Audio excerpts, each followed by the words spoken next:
Nilahukan ng 65 boat operators ng Alaminos ang hatid na safety training ng Marina Regional Office 1 and 2. Ginanap sa Lucap, Alaminos, Pangasinan ang nasabing training kung saan layunin nito na palawakin ang kaalaman sa kaligtasan sa dagat, kabilang ang tamang pagtugon ng emerhensya at paggamit ng life-saving appliances upang maiwasan ang aksidente.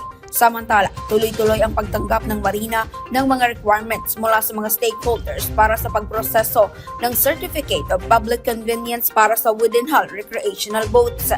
Kasabay nito, isinasagawa rin ang pagtanggap ng dokumento para sa mobile registration na nagsimula noong Abril 7 at magtatapos sa Abril 11. Ayon sa Marina, layunin ng mga programang ito na mas mapalapit ang gobyerno sa mga lokal na operator ng sasakyang pandagat at matiyak na may sapat silang kaalaman, kasanayan at kahandaan sa pagpapanatili ng kaligtasan sa karagatan.